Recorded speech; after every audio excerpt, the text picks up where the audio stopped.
Yo, Niaje, how are you doing? Carson here. Let's get to it. So, question of the day, topic of the day, how do you start? This is Carson here. We're having dangerous conversations. Let's do it. One thing that people go wrong is they overcomplicate things. So, what happens if you have an idea in your mind, you have a strategy in your mind, you have something that you want to start? How do you actually start? Which is the best way for you to start? Disclaimers, I will put some Swahili words because God knows I don't like talking in English, but we're here, so we gotta try. So if you hear some Swahili phrases, please go and Google or just ask me in the comments. I'll answer. So I'll start with a story. I have had the privilege of singing with some wonderful people, some wonderful groups of people. I have done a cappella for some time, and I tend to think I was pretty good at it. Yep. So what was interesting in my time singing is every time we got some friends together and then we're like, oh, let's sing maybe in the afternoon in a church program. And then we sing, it goes well, there's harmony, there's good group dynamics. And then we say, let's try next week. And then let's try the other week. And then let's practice on Friday. Let's start practicing on Fridays and Sunday. When we did that, we actually ended up forming a good group because it wasn't defined. There is a problem in defining things too early. That is my whole point for today. If you want to stop this video right now, that is my point. There's a problem with defining things too early. Now, those groups which we decided, we sang once and we felt that the harmony was right, the group dynamics was right, and we're like, good, let's come together. What is our group name? This is our group name. We're going to be practicing from this and this. This is our constitution. These are our rules. Every time we did that prematurely or within the first 2 weeks with a group, the group failed. No lie. I have done it 6 times. Pardon me, it took me 6 times to learn. It failed every time. Every time we defined things too early, it failed. Interestingly, even with the same group of people, I have had groups which are a combination of the same people, just 3 people here. We've added 1 person, basically the same people. Even with the same group of people, when we had undefined groups for some time, the groups managed to survive. Now, I'm not saying that you should be undefined for a long time, but don't be in a hurry to make things official. Even if you're trying to talk to a girl, don't take it easy, be calm, be systematic. Don't stress. There's no pressure, man. No pressure. Yeah, that is the lesson for today. So I will just break it down with different stories. Now, I have friends who have had very good business ideas. They've written it down, they've thought it through, it has worked, on paper at least, and then they have tried to make it work now in practice. And usually what happens is, even if a business idea is good, even if you have you have done, who your market is, how to talk to your customer, your channels, you have anticipated some problems. Even when you do that on a rough scale and you decide, so we're going with two businesses, both businesses are promising, they are solid businesses, they can work. One business decides, after their first gig and they realize that this thing is working, they hire a guy, graphic designer, they do a logo, they have a website, they have teams, they even decide to hire another, they go the whole way. And then you have this other guy who tries the first time, okay, then tries the second time, tries the third time, fourth time, then decides, I think I need a logo now. So gets a logo, still using their Gmail account, carsonthegreat@gmail.com. Those 2 guys, the one who solidifies things too early, more often than not, it just fails. It just fizzles out. I don't know. Maybe some psychologists or some people who know that understand the mind will give us better answers on why this happens. But it just is what it is. The moment you define things too early, you are more likely to fail. This is the same with content. Now, I am saying this with only my second video up here or my first video in some other platforms. And I'm also telling myself that I'm not defining things too early. So, as of right now, as of today, I do not know the direction I want my content to go. I do not know if I want to be talking about business. I don't know if I want to be talking about life in general, about topics that people don't usually talk about. I don't know if I want to come here and rant to, big up people. I don't know. But I'm not trying to define myself too early, because I know the moment I tell myself, you know what, we'll only be talking about X, Y, and Z, oh my goodness, it will fail. I've done this. I've started and failed things a lot of times to know some definite ways to fail. And the first definite way to fail is to define things too early. Nivo. Yeah. Skuna pressure, no pressure. Allow things to roll. Allow things to, marinate. Pro tip for those people who like to cook, especially those who like to use onions and tomatoes, like us Africans, East Africans to be precise. Everything has to have tomato and onions before you. Kitunguna, nyanya. How do you just cook without those two?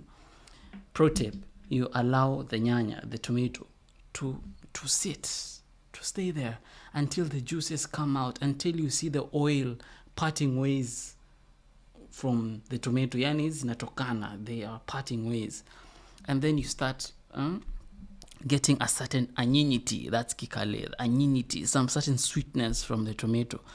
But if you start doing things too early, the tomato has just been there 1 minute, you're there, you are stirring, you've already added your meat or your mboga, your amateur mistakes. Don't define yourself too early. Allow things to build up, because what happens is you iterate and you get feedback, especially when it's not do or die in your mind. You don't think that you're failing or succeeding. You're just trying, and you will get to know that this is working, this is not really working. Maybe if I add this and add this. Let me finish with my story, my personal story on how I got into photography. So during COVID, we moved towns and I was broke. I was dead broke. I was so broke I could not believe myself. I was so broke until some guys were like telling me, remember, I have moved town to a smaller town. I've come from the city. I've come from being independent and living on my own and stuff. And I'm moving to a smaller town, Mende LD. And then I have some guys who can't even afford their own food asking me, hey, Kaso, survive aje? How will you survive? Huh? I think you need to look for a job. Huh? Why don't you cut your hair? It's your hair that's not getting you your job. Why did you decide? Have you ever gotten advice from people and then you look at them and you're like, you are advising me? Oh, I must be badly off. Hapa kumeumana. You are advising me? Yeah, anyway, that is trauma. Everything is trauma. We blame Kasongo. So back to the story. I had gotten a camera from my very own dad, Kefa, a few years before, and I didn't have the camera. So the minute we moved, like a week later, the person who had the camera sent it to me, and now I was broke, and the only thing I had was this camera and 1,000 bob.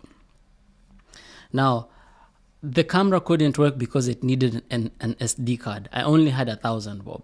So I got an SD card for my friend, and he sold it to me for 800 shillings. So I only had 200 shillings left. And yeah, Cher was pretty angry with me because she was like, we only have 1,000. You're spending 800 on a memory card. And then I was like, relax. I got this. I got you. I got you.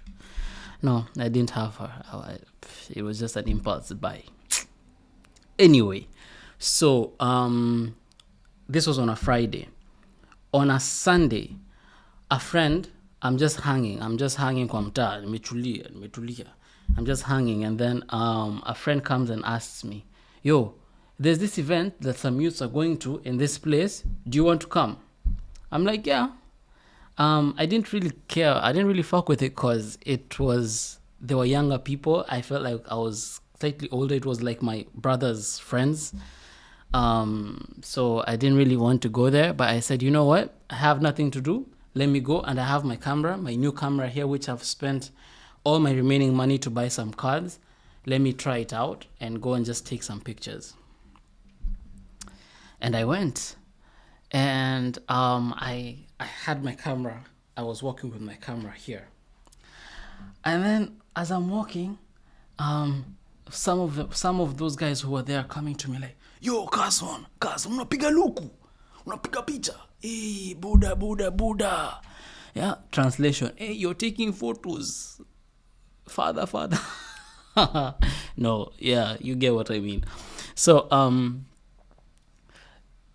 I took a photo, and I knew how to handle myself with a camera fairly well to that point, as in reasonably well, at least better than my wife. So that was well enough. So I took some photos, made some mistakes along the way. So it was in continuous flash. I was wondering, why am I pressing this thing and it's taking 100 photos? And I'm trying to figure out how to work this big camera. It was a Nikon D60 camera, an old camera, but I didn't know at that time it was an old camera. It was a new camera to me, and I'm trying to figure it out. I take pictures with the first person, the second person. At the same time, they're asking me how much are the photos. I do not know how much are the photos because I've never done photography before. So I am just saying random things, which was, I later knew I was grossly underselling myself. But you know what? I didn't know. I take photos. And then finally, a dear friend of mine, Abby, a lady, I took some photos of her, and then she paid me right there and then. And she paid me the same amount of money I had used to buy to buy the cards. And when I combined that with the other people, I made some money, and Cher was happy. Yep. I told you I got you. Yep. So that's what happened. And I went home, but I didn't call myself a photographer. Skywalk, the brand, actually was a brand for shoes. That's why it's called Skywalk. We wanted to sell shoes. So as with my first example, I did my whole market research. I got everything that I needed for that, and Instagram page, what. We didn't end up selling shoes. I guess we planned it too early. But now I use the same name, transfer the photos. I didn't even know which app to use to edit. I think I used the app in the laptop, like when you go to photos and then it has sepia and then it has BW and and then it has vintage. Yeah, I was just clicking, like, this looks good. And I sent it over. So I did that. And then after like a few days, of course, it's Kenya. The money was finished. So I was like, you know what? Where we lived, there we had a pond. Tunaita baharini. We had a small pond. And people used to chill there because it was COVID time. And so a lot of my youth man used to go there, unachuna jaba. If you don't know, you don't know. And if you know, you know. So they go there, they chill, it's a part, 10 dun, dun, dun, dun, dun. Yeah, we used to go there. So I took my camera and I went there. And since God gave me a mouth that can sweet talk, you know, can sweet talk anyone, because I can sweet talk a snake to give me their poison without biting me. Yeah, so I got a few customers, and I remember my first customers were a group of guys. They was just chilling. It was two guys and a chick. I had no idea whose chick it was, or it looked like a very complicated situation. But yeah, we just chilled, and interestingly, every time, I don't know, maybe it's my character, but every time I do photography, people assume, like, let's say I fit the demographic for people who were doing photography and have been doing photography since then. Because when I had my camera and I have I had my hat on and the dreads and like, yo, Buddha, unapiga luku. Same vibe I got the first time I had the camera. So that alone was selling me. I didn't know it was related, but it was selling me, and I got to take some photos of them. They were pretty high and drunk, so it made the sell pretty easy. And then I think my second client was a guy. And I took a photo of the guy with the chick he was trying to put some foundation. Yeah. So I took some photos of them, sent it, told them that I was sending, the whole process. And then, I kid you not, 2 weeks later, I went to take photos of a different guy, a much older guy, like a much older guy with the same chick. And that's where I learned that photography has codes. Street photography has codes. You don't break them. Man, don't snitch. Yeah. And I took photos and we looked at each other. She looked at me. I looked at her. She knew that I knew her and remembered her. And we didn't say anything. I just told the guy, yo, you got a beautiful chick there, Yeah, anyway, those were my first experiences. And then I did it. I did it a day or two. Then learned Photoshop, then learned to use Lightroom, and that's how I became a photographer. And that's how the whole brand grew until now. I started doing landscape and doing bigger projects and taking better photos. But it all started slowly. I didn't decide, you know what, boom, today I'm going to be a photographer. This is my market. I'm going to do this. This is my logo. Send me a website. I got all those things later down the road. Don't get me wrong. I'm not saying that you shouldn't define yourself later, but don't define yourself too early. Give yourself room to adjust, to learn, to iterate, to get feedback. And then with time, you will progress. We're always in a hurry with money and trying to look for money. We don't understand that getting money is a process. It's not a destination. You learn things daily. And believe you me, even right now with Hopewell and what we're doing at Strategy Consulting, even though I have done business development and sales and marketing all this time, and I know how to talk to clients, how to get clients, you grow and you understand that there are always bigger problems. There are always other things that you need to learn with time. So you never actually reach a place where you say, you know what, I'm good. I'm making enough money. You don't make enough money, so don't rush it. It's a process. Don't define things too early. Grow with it. Allow yourself to grow with it. Yep. So that's my story for today. Anyway, catch me next time. We'll talk about something else, and I hope you loved it. Bye-bye. Peace out.